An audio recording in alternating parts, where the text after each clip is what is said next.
De 10 a 13. Solo por Vorterix.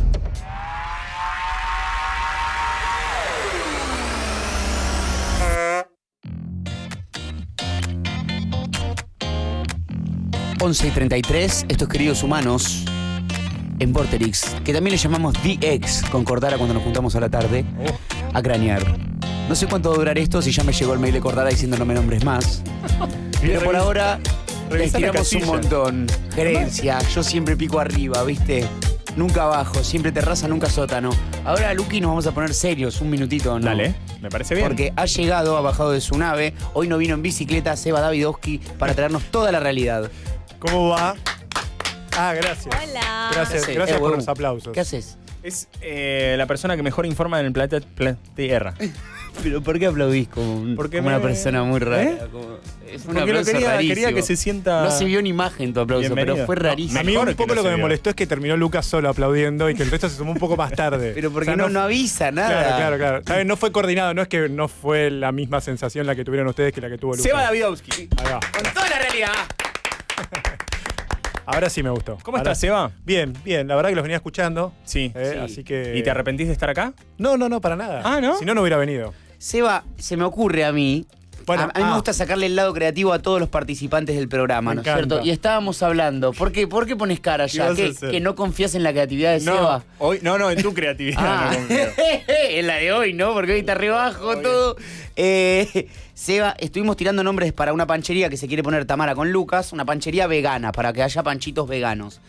Tuvo mucha banca, mucha gente participó. Interesante. Y capaz querés tirar tus nombres para panchería. No le pidas eso. ¿Por No, qué? Porque no corresponde, boludo. Porque es un periodista serio. No lo metamos en esta. ¿A vos te gusta que te digan serio? ¿Que crean que no tenés un lado humorístico solo porque haces periodismo? Yo traje algunos. Sí, Seba. Sí, Seba. vos! Traje algunos. ¡No, pa' vos! ¿Qué trajiste? Traje algunos, anotados. Sí. No sé si están bien. Pero ver, bueno. A ver, no lo puedo creer. Vamos. Al Pacino. Sí, esa es hermosa. Al Me vuelvo Pacino. loco. No tiene nada de vegano, pero... No, bueno, No, pero igual Jurassic Esas- Punch palabra. tampoco. La evolución. Quinoa hot dog. Tranquilo, Quinoa pero... hot dog. Quinoa hot Pero me dog. parece Como que para suena bien. Palermo. Para y Palermo. Pensalo que- un segundo. para- Vamos a Quinoa hot dog hoy. Claro, ¡ey! Nos vemos en Quinoa hot dog. Me gusta. Me Qué encanta. genio, carajo. @Quinoa hot dog. Los Mirá. panchos salen en dólares, ¿no? Sí. En quinoa hot Sí, dogs. obvio. Sí, Ocho gambas. Foto en Quinoa hot dog. No filter. Directo. Ah, Foto de muy bien. bien. Panchetazo. Me está vendiendo. Me lo hizo ver. Frida Pancho puede ser también. Frida Pancho. Pancho. Tiradito de los Ok. pelos. Pará, Tiene- el panchetazo me gustó mucho también, ¿eh? ¿Sí? Panchetazo también. Es un cachetazo Ese es más de Pancho. popular. O sea, está apuntando un segundo más popular. Y dentro de Frida Pancho tenés distintos panchos, ¿viste? Así como tenés uno de panqueques que hace... Sí. ¿Cuál Sí. tenés, Sí. Pancho Rivera? No, en este caso tenés el Lee Solari, ¿no? Porque tienen nombres de famosos asociados A la Ah. pancha. Hoy quiero un Lisolari con lluvia de papitas. que es el 105, ¿no? Te dicen después Claro. que tiene número también. Decime el No número. puede ser- El mozo te dice, decime el número. Sí, ¿No sí. podría ser 105. Panchi Solari? Ah, puede ser. Sí. Panchi Solari está bien también. Si se me permite, ¿no? Porque Sí. ya es de él. O los panchis también puede ser. Los panchis. ¡Y vamos los panchis! Y hasta acá llegué, perdón. Bien, Seba. Bueno, nada, Gracias, quería- Seba. Ahora sí, un aplauso para vos. Gracias. Impresionante. Gracias. Impresionante, boludo. Eh, Te recontra sorprendió. Nada, bueno, nos vemos la próxima. sí. No, pará, Seba, ¿nos informás por el amor de Jesús? Sí, vamos a hablar un poco de actualidad. A ver, no sé con qué empezar. Traje algunas imágenes como para ilustrar las cosas que fueron pasando en la semana.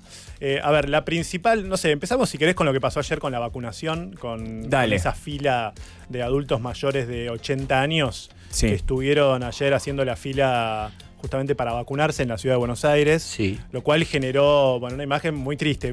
¿Sabés a qué me hizo acordar? A ver si la recuerdan un poquito La ustedes. cobraron Y las jubilaciones cuando arrancó la pandemia. Sí, Fue eso. 3 de abril de 2020. Fue ¿no? eso, fue tremendo. Empieza la pandemia.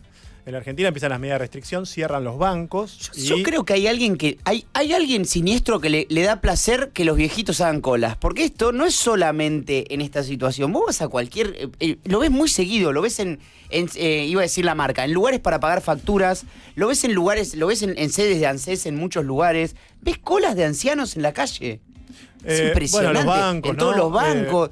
Sí, boludo, ¿un banquito tanto te cuesta? ¿Una sillita? Yo creo que me parece que hay varias cosas. Primero, contextualizo un poquito. A ver, Sí, dale. Sí. En la ciudad vos tenés una población más envejecida que en otros distritos. Ah, mira. ¿no? De hecho, vos en la ciudad de Buenos Aires vivimos 3,5 palos de personas. Tenés que vacunar 1.200.000 personas de riesgo en total, entre adultos mayores, personas con comorbilidades. O sea, es un lugar que entre su población envejecida y la población de riesgo tenés que 1/3 de la población es la que tenés que vacunar Un montón. para salir de esto. Por lo cual, ahí hay todo un debate de fondo sobre, esperá, ¿cómo se están repartiendo las vacunas? ¿no? Recuerdo, Porque- sí, que habían dicho como, está bien que ustedes repartan por población, pero nosotros dentro de la población tenemos muchos viejos. Claro, Entonces, repartime por edad. cantidad de personas en riesgo. Si yo tengo en la ciudad 1/5 de población de riesgo, 1/5, perdón, de los trabajadores de salud de todo el país, entonces repartime más vacunas porque necesito vacunar a esos primeros, si no, no llego a cubrir a todos. Sí, Lo mismo en este con la- caso, con los ancianos tenemos un porcentaje más alto. También, o sea, mayores de 80, entre mayores de 80, mayores de 70 y mayores de 60 tenés casi 700.000 personas, para que te des una idea. Acá en Capital. En Capital Federal. Un montón. O sea, mayores de 60 para arriba tenés más o menos ese número. Sí. Entonces, ¿qué te pasa? Bueno, ayer lo que estaba pasando es que era como el segundo grupo que se había anotado, mayores de 80, que se iba a vacunar. Digo esto porque una de las explicaciones que dan desde la ciudad para decir por qué se generó esta cola, una explicación que por supuesto es insuficiente, etcétera, Sí. pero dicen, bueno, mirá, esta era un segundo sector que dicen de la ciudad, bueno, tenía por ahí más ansiedad porque tenía miedo de quedarse sin vacunas, porque por ahí no entró en el primer grupo. Claro. Y que por ahí por eso se generó estos embotellamientos dentro de los Que centros de es vacunación. absurdo porque se sabe que, o sea, esto ya pasó, como decían ustedes al principio de la pandemia, esto iba a pasar. No hay nadie que pueda estar ahí Bueno. planeando esta situación, porque es como la tangente humana a lo que planearon. No tenemos tantas vacunas, qué sé yo. Bueno, sí, humanamente va a haber un montón de viejos haciendo una cola. Total. Como nadie. Chicos, creo que va a venir gente, claro. Claro, es, Bueno. es como alguien tiene que haber pensado en eso. Y ahí tenés que pensar en qué cosas no se pensaron, ¿no? ¿Por qué no había agua? No se hizo ¿Por qué nada, no se había hizo nada de nada, no había ni baño, ni agua, Ni baño, ni ni unas agua, sillas, ni ni una pequeña sala de asientos. espera, nada. Había una sala de espera dentro del... O sea, el gran problema se generó en la recepción. Sí. ¿no? En la recepción. En esto que les digo de gente que por ahí tenía turno a 9:30, etcétera, que por ahí fue a las 8 o tenía a las 11 y fue más temprano por las dudas. Por este miedo también a la escasez de las vacunas que hay Claro, también, que es que es cierto, lógico, sí. que es lógico. Pero en base a todo eso, a toda esa expectativa, bueno, vos tenés que estar a la altura también de responder a esa expectativa y todos los comportamientos sociales que podrían generarse en base a esa expectativa que hay detrás de la vacuna. A ver, ¿cuál es la expectativa detrás de la vacuna? Volver a tu vida normal, besar a tus nietos, volver a tus actividades, juntarte a cenar. Hay, bueno, puedo decir millones de cosas que ya todas las sabemos, pero que vos tenés que prever ahí también cuáles pueden ser los comportamientos sociales que pueden estar asociados a empezar a vacunar a cierto Total. sector. Bueno, eso fue lo que pasó ayer y todavía ahí te quiero meter también junto con las imágenes ayer de las esperas, que realmente, bueno, es muy difícil hablar de un tema así, porque son esos momentos que te angustian. Sí, sí, ¿viste? sí, te duele que el- te duele el pecho. Que te genera, decís, la pucha, che, esto no se podría haber hecho mejor. Bueno, el gobierno de la ciudad pidió perdón, pero la realidad es que todavía te está faltando, y me parece que eso es lo que está de fondo y lo más preocupante. El gran dilema es esa cinchada, viste, que yo les decía la otra vez, ese tironeo, esa soga, Sí. que por un lado tenés la segunda ola tirando para un lado, o el invierno, ¿no? Sí. Tirando los dos para un lado, y por otro lado tirando de la soga del otro lado la vacunación. La vacuna. Entonces, ¿qué llega primero? ¿No? O cómo vamos a llegar en caso de que llegue la segunda ola, nos tire de la soga para ese lado y cuánta gente va a llegar vacunada hacia el otro lado. Entonces, bueno, ahí está como me parece lo que se está jugando ahora y que, bueno, básicamente ayer lo que se vio es una desorganización, un desorden, un maltrato. ¿Cuántas se dieron? Ayer, mira, en total vos tenés que te van a faltar todavía más o menos la semana que viene 50.000 personas mayores de 80 años sin vacunar. Tenés un total de 150.000 más o menos. Sí, Mayores en de realidad 80. En realidad hay una diferencia entre empadronados y no empadronados. ¿no? Ok. Los que se anotaron y los que no se anotaron, ¿Se básicamente. mide por edad el riesgo solamente? ¿O tal vez una persona con, no sé, con un sistema inmunológico más bajo o con algún tipo de enfermedad previa, con algún tipo de no sé, de afección en los pulmones o lo que sea, de 68 es prioridad antes de uno de 80 súper sano? No, bueno, el orden del ¿Cómo es? Ministerio de Salud, a ver si lo recuerdo bien, era primero trabajadores de la salud, después mayores de 80 años, y después venía 70, 60, después se sumaban los docentes No, por paralelamente edades, porque vino una vacuna que es solamente para menores de 60, Menores de entonces 60, claro. que es la vacuna china, la Sinopharm, entonces paralelamente empezaste con los docentes también. ¿Se sabe por qué eso? Porque pero nunca para- lo explican. Ahora, ¿qué? Dale, Lo de los- después te lo pregunto, dale. No, entonces lo que vos tenés ahí es que junto con los mayores de 60, después vienen grupos de menores de 60 con comorbilidades, que son, no sé, desde diabéticos, problemas cardíacos, asmáticos, etcétera. Claro, Así claro. que ahí tenés como también ese grupo de riesgo que son los menores de 60 con enfermedades previas que pueden ser más peligrosas en caso de que se contagien. ¿Qué me preguntabas, Homero? Pero no. No, si alguien explicó en algún momento por qué hay una vacuna que es para menores de 60. Bueno, porque no ¿Qué está tiene? del todo, todavía no está... Se la hacen mayores de 60 y se transforma en un reptil. Me acuerdo, por ejemplo, te lo voy a tirar con un ejemplo paralelo. La Sputnik V, la vacuna rusa, diciembre de 2020, aparece Vladimir Putin y dice: yo no me di la vacuna porque todavía no está aprobada para mayores de 60. Claro. ¿Se acuerdan de esa frase? Sí. Entonces, Sí. dijimos, "Che, pero ¿cómo? ¿Va a llegar? No". Bueno, no estaba del todo probada, no estaba Claro. autorizada para mayores de 60. Lo que pasa con la Sinopharm no es que no va a estar para mayores de 60, solamente que no tiene las aprobaciones para que Claro, y mayores de prefieren dejarlo en ese grupo. Todavía no, claro, sí, todavía no Vamos tiene lo la- seguro, vamos a lo seguro. Va- Sí. Por ahora está en ese grupo. Claro. Entonces dicen, bueno, tenemos 1 millón de dosis para repartir de la Sinopharm.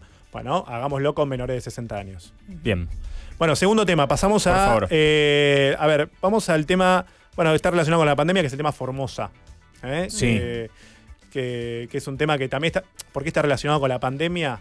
Porque, bueno, el viernes pasado, tras una serie de casos que hubo en Formosa, el gobierno de Gildo Fran decidió que había que volver a fase 1. ¿Qué significa volver a fase 1? Pero no fueron tantos casos, además, ¿no? Fueron Muy pocos, 17. Muy pocos decían. casos. A ver, ahí es interesante lo que planteas y yo ahora voy a plantearles una pregunta de A cara ver. a esto. A ver, habían habido muy pocos casos. Formosa fue una de las provincias más restrictivas en términos de medidas sanitarias. A ver, algunas explicaciones tienen que ver con que está en zona fronteriza. Entonces, y bueno, ¿qué pasa si me entran de Paraguay, Claro. por ejemplo? ¿O qué Claro. pasa con todo ese tráfico? Otros casos fueron medidas, o sea, gente que, no sé, hubo 8.000 personas que estuvieron varadas, que no podían volver a su provincia. O sea, camioneros que tuvieron que hacer 14 días de cuarentena. Bueno, toda una serie de medidas. Realmente fue la provincia más estricta. En términos de resultados sanitarios, uno podría decir, bueno, fue efectivo. Sí, está bien, pero pasó un año también, ¿no? Como Claro. decir, bueno, espera, todas las provincias fueron abriendo sus, o fueron levantando algunas medidas restrictivas. Entonces el debate está en, obviamente, el mismo debate que teníamos en julio, agosto, ¿no? Más o menos. Sí. ¿Hasta qué punto, digamos, podés restringir o podés manejar los comportamientos sociales?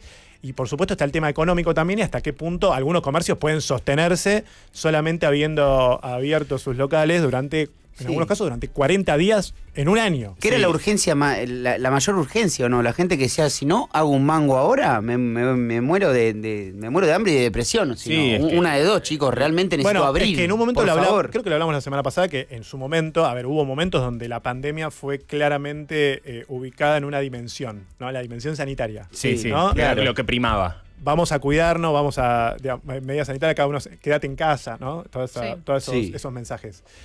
Con el paso del tiempo y al haberse extendido tanto la pandemia, al principio pensamos que eran 15 días, después pensamos que era un mes, ciertas actividades se fueron abriendo, ciertas salidas, las salidas recreativas. Los chicos no salieron durante 80 días, Una banda. digo, de su casa. Sí. No podían Claro. salir. Entonces, bueno, empezaron a aparecer otras dimensiones, ¿no? La dimensión psicológica, la angustia, la depresión. ¿Qué significa trabajar? También nos empezamos a preguntar, ¿no? Entonces, bueno, esa es un poco la pregunta. Y yo digo que también Formosa anticipa, de alguna manera, ¿por qué? Porque No. hubo muchas protestas para justamente decir, che, no volvamos a fase 1, no volvamos de vuelta a las restricciones, hubo mucha protesta, represión policial, etcétera. Sí. Pero de alguna manera todo este debate que yo te estoy diciendo de hasta qué punto puede ser tan restrictivo por muy pocos casos, anticipa una pregunta que viene y que va a venir seguramente cuando acá estemos en abril, estemos en Claro. mayo, Sí, en y cuando en poquito algún momento tiempo. alguien diga, che, tenemos que empezar a cerrar un poquito, como Y- pasó en Israel, como pasó en Italia. Claro, como es pasó en- inevitable hablar de esto en Y- algún y- momento. En algún momento, no sé. Y ver si nos da el bocho, o sea, hasta dónde nos da la cabeza como para decir, sí, acá vamos para atrás y si la bancamos o no, Y si mentalmente. Claro. Esto no para avalar las medidas restrictivas de Formosa, que por ahí son excesivas. Pero sí me parece que en términos de pensarlo hacia más adelante, es hasta qué punto estamos dispuestos. Yo lo tenía caminado por la calle y se lo decía a un amigo. Digo, che, vos sabés que en algún momento quizás vamos a tener que cerrar, o quizás ojalá que no. Ojalá que en esta hinchada le ganemos la vacunación. Sí, bueno, está ese miedo desde hace tiempo, el tema de se cierra todo de nuevo, se cierra todo de nuevo. Y la segunda ola, lo que pasa es que... Mi hermana se fue, una hermana más grande que tengo, se fue a vivir a Córdoba porque acá tiene un departamento tan chiquito y tiene hijos, que dijo, yo de nuevo encerrada en este departamento con mis 3 hijos, no. Claro, me voy a tu casa de Córdoba, préstame tu casa, me voy para allá. Y se fue en enero. Yo le digo, ¿estás segura que va a ser? Sí, ya me lo dijo un amigo que es camionero, que trabaja en no sé qué, que cierra todo. Está esa paranoia. Es que, a ver, si bien hay aprendizajes de los cuales no vamos a volver, ¿no? Digamos, ya está, no sé, ayer hablaba con el ministro de Desarrollo Productivo sobre el tema de industrias. Me decía, bueno, hay muchas cosas que las industrias estuvieron cerradas, ya sabemos algunas cosas que los comportamientos que vamos a tener. No creo que cerremos toda la actividad económica, ¿no? Pensando en eso, pues ya aprendimos cosas. Sabemos que tenemos que ventilar, sabemos que tenemos que mantener distancia, hay uso de tapabocas, todas esas cosas que las aprendimos. Pero bueno, en algún momento quizás aún así haya que volver para atrás. Entonces, un poco la pregunta que se me ocurría de Formosa era, che, espera, más allá de Formosa, más allá de lo que estamos viendo en Formosa, ¿estamos dispuestos a volver un poquito para atrás, algún pasito para atrás cuando haya que volver? Si es que no llegamos a inmunizar como no vamos a llegar, o parece difícil llegar para abril, para mayo, cuando vuelva el frío, o prendámosle velas al clima para que esté lindo. Como pasó en Europa. En Europa pasó eso y en Europa tuvieron todo cerrado de nuevo. Recién países que vacunaron. Países que vacunaron a 3 veces. 3 veces cerró. Países que vacunaron al 50% de la población, como Israel, tuvieron medidas restrictivas hasta ahora. O sea, están hablando de este pasaporte, ¿viste? Ahora, el pasaporte de inmunidad para poder entrar a determinados lugares o hacer viaje de turismo, por ejemplo. Y por ahí entonces no está mal que vayamos como abrazando un poquito la idea de que algo... lo que pasa que también lo que tiene el COVID es que como nunca se sabe demasiado hasta que las cosas pasan, no sabemos tampoco qué tan fuerte va a ser esa segunda ola. O sea, todos decimos como va a ser terrible la segunda ola, hay que esperar al clima. ¿Viste lo que decías? Por ahí en una de esas tenemos un poquito de suerte, no sé. Ojalá. Es muy pensamiento de... Muy optimista, ¿no? De manada, vengo, por ahí a mí no me pasa. Pensamiento mágico. De hecho, total. Ayer tenías ya al ministro de Salud de la provincia de Buenos Aires, a Daniel Goyán, y a la ciudad también sumándose a decir, che, empecemos a restringir los viajes al exterior. Por las dudas de que venga alguna cepa de Brasil o que no puedas controlar alguna cepa que te viene de Gran Bretaña o que venga de Sudáfrica. Entonces ya... Claro, porque una cosa es el viaje de placer, o sea, no se puede poner todo en el mismo plano. Si cerramos todas las fábricas o si cerramos los viajes al exterior por vacaciones. La primera no es lo mismo, boludo. Yo me quiero ir a Brasil. Yo quiero abrir mi fábrica. Está bien, igual, eso que decís vos, que suena muy lógico y que yo estoy de acuerdo con vos, hay gente que no lo razona así. O sea, hay gente que lo que razona es yo soy libre y si me quiero ir a Brasil, me quiero ir a Brasil. Y más importante que eso, imagínate que lo quisieras controlar. ¿Cómo lo controlás? ¿Cómo haces qué le haces presentar a la gente? Porque puede haber un viaje de negocio, la gente tiene que seguir viajando, tiene que seguir haciendo deals. Deals. Bueno. Pero imagínate que tenés que viajar por laburo. No hace falta que vayas a Europa, tenés que ir acá, a cualquiera de los países a Paraguay, a Brasil, lo que sea. Trato y volver. ¿Cómo controlás eso? ¿Entendés? Es como, ¿qué política aplicarías? O restringís todos los viajes y punto. Es como, ¿no? ¿Cuál es la diferencia entre un viaje de negocio y viaje de placer más que firmar un documento? El viaje de negocio yo creo que en su gran mayoría, estoy hablando así gratuitamente, pero creo que muchos se pueden reemplazar por videollamadas. Sí, sé que no es lo mismo, pero si vos querés tener una reunión en Tokio con los de tu fábrica de autos, con la cúpula de la empresa. ¿Qué es lo que le pasa al 50% que la podés de los tener oyentes? Por videollamada. A todos los oyentes. Es lo que la gente quiere saber. Claro. ¿Me voy a poder o no voy a poder ir a Japón? Bueno, yo si voy a Brasil es para traer un container de birimbaos. Ahí va. Y tengo que probar uno por uno, son 6 millones de birimbaos. No es fácil. No, tenés que ir. Bueno, pero ese es el debate, ¿no? Me parece. Como el debate que lamentablemente viene. Claro. Empieza por esto. Pero bueno, me parece que también, bueno, está el hartazgo, las emociones, todo lo que nos pasa también, ¿no? Porque somos seres humanos y no es que solamente como robots respondemos ante estímulos. Quédense en su casa, nos quedamos en nuestra casa y no nos pasa nada. Claro. ¿Y hasta dónde? De hecho preguntaba, por ejemplo, tengo una prima, que vive, es mi amiga igual también, que vive... alguien se acostó con su prima. Sí, no. Alguien se levantó mal hoy. Alguien se comió la prima. Que por ejemplo, la veda, digamos que empieza a las 6 de la tarde, que no pueden juntarse, qué sé yo. Mucha gente lo que hace es, che, bueno, hoy vamos a dormir a tu casa. Claro. Y se juntan, o sea, a partir de las 6 de la tarde no nos podemos juntar, claro. Hoy nos juntamos en lo de Homero y van 8 personas a lo de Homero y se quedan ahí, no salen de la casa y es peor. Es peor todavía. Sí.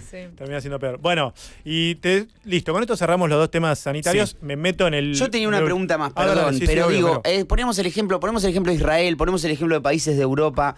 Hay que tener cierto margen económico para poder volver a cerrar la industria, ¿o no? Y me da la idea, tengo la sospecha de que nosotros no lo tenemos. Si vos hablás con ese margen el gobierno, de decir, che, bueno, yo me puedo dar el lujo de volver a cerrar, cuidar a mi población, 4 meses más, 2 meses más, un mes más. Total, mi industria son, no sé, fabrico violonchelos. Claro, esa es la industria nacional y lo podemos hacer de casa. O me va bárbaro y tengo un montón de ahorros, digamos, como país. Claro.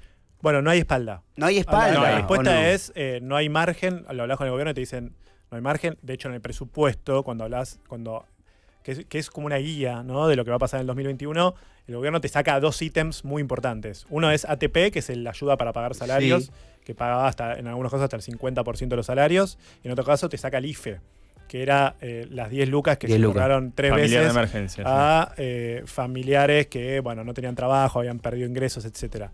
Era 9 millones de personas. O sea, le sacaste el IFE, le sacaste el ATP. Que vos decís, bueno, ¿está funcionando ahora la economía? La verdad es que hay algunos datos de la economía que decís, está volando. Está volando en algunos sector construcción, sector automotriz. Sí. Volando como ¿bien o mal? Bien. No volando por los aires. No volando por los aires. Volando. Sacá volando porque explotó todo. Sacá sectores, turismo, hotelería. Sí. Incluso te lo saco gastronomía, ¿no? Porque todavía están como de a poquito volviendo. En el caso de hoteles y turismo, ahí como... Sí. Y si no me lo digas, yo tengo 6 hoteles en la Patagonia y me quiero matar. Y sí, bueno, entonces, como el 50% de los oyentes. De los oyentes. Como el 50% hay un 50% que tiene hoteles en la Patagonia y hay un 50% que necesita tener reuniones en Tokio. Pero bueno, hay sectores que vuelan. O sea, el año pasado tenías un motor, por ejemplo, no sé, todo lo que fue hogar, ¿no?, electrodoméstico, todo eso voló. O sea, realmente fue el motor de la recuperación. Hoy es construcción, aunque con faltantes de un montón de productos, por cuestiones de importaciones, cuestiones de dólar, con precios también un poco sacados por encima de la inflación. Pero tenés sectores que están motorizando la economía, o sea, que se ve una recuperación, ¿no? Bien. Pero no tenés margen para cerrar. Claro. Para cubrir la demanda de sectores que quizás tengan que cerrar en caso de que se restrinjan algunas actividades por una segunda ola. Bueno, y te cierro el resumen con... Es la última temporada, parece, ¿no? Si fuera una serie, todo sería la última temporada. Estamos todos esperando a ver qué pasa en la última temporada. Murió Rick. Bueno, te cierro con la ministra de Justicia, con Marcela Lozardo. Que fue la última que se fue... No se fue en realidad, lo cual es bastante curioso. Marcela Lozardo era la ministra de Justicia de Alberto Fernández, alguien del riñón albertista.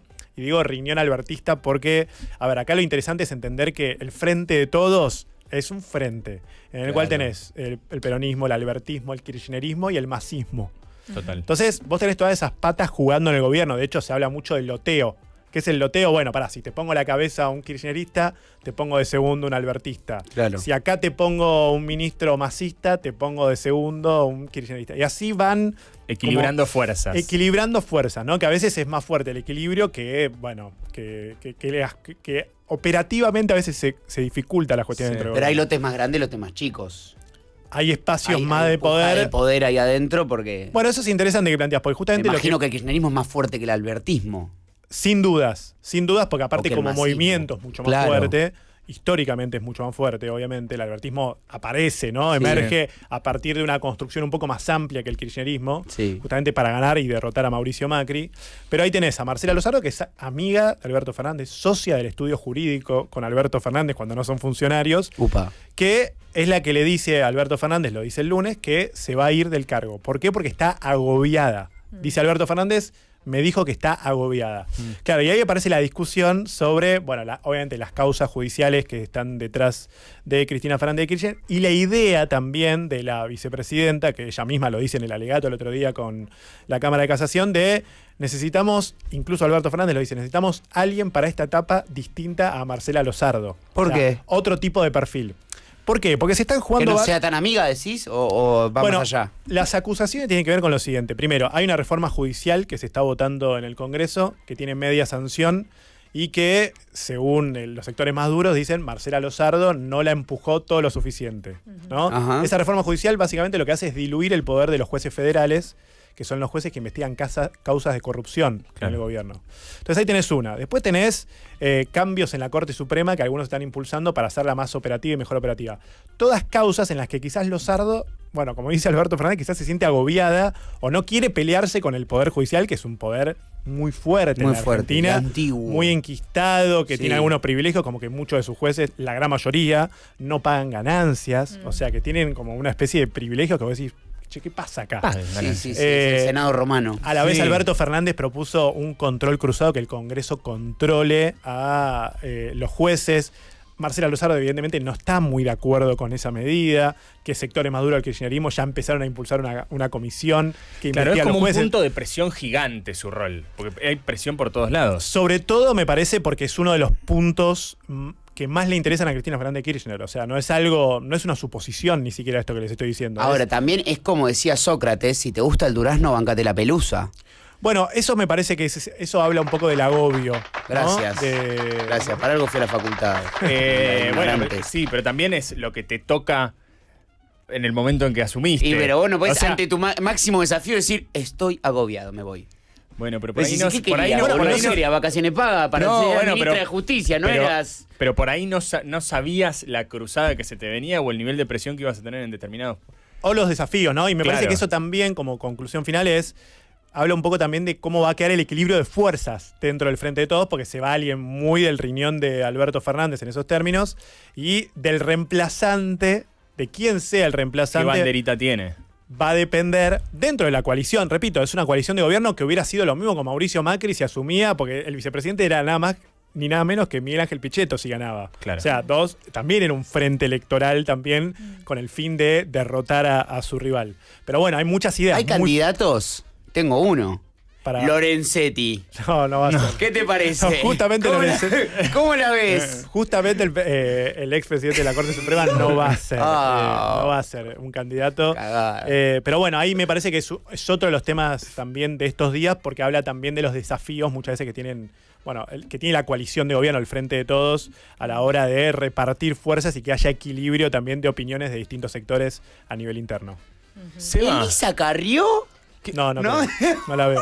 Ministra de Justicia ¿No te gustan mis candidatos? No a mí, sino en este caso... Yo estoy en una etapa medio caótica de mi vida y digo, bueno, vamos cabo por cabo, ¿vamos en esta o no? Vamos a fondo, ¿no? A ver de cabos. ¿Qué pasa? Que explote todo, que vuele todo por el aire. Y lo ves por la tele, ¿no? Claro, así, riéndote, ahí, comiendo el calzón en media diciendo, mirá. Y comiendo panchito vegano. Seba, te adoramos. Gracias, loco. Eso es... vengan a mi panchería después cuando abra. Yo después cuando abra les aviso. De las que tiraste, la que más me gustó fue Al Panchino. Al Panchino parece que es la mejor. La rompió toda. Sí. Tenés que dar aunque sea un proporcional. ¿Y qué está algo, esnifeando panchos? Vos a mí. Al Panchino. ¿Y si los aspira? Al Panchino, sí. Le hacemos la mesa Le de tenemos Scarface. claro, así lo tenés que comer. Sí. O abrazado de dos amigos. Síganlo en @Viduski. Gracias, SKY1201. Estamos en Queridos Humanos hasta las 13 horas. Este fue Seba Davidovsky con toda la realidad, porque no toda la vida es boludeo.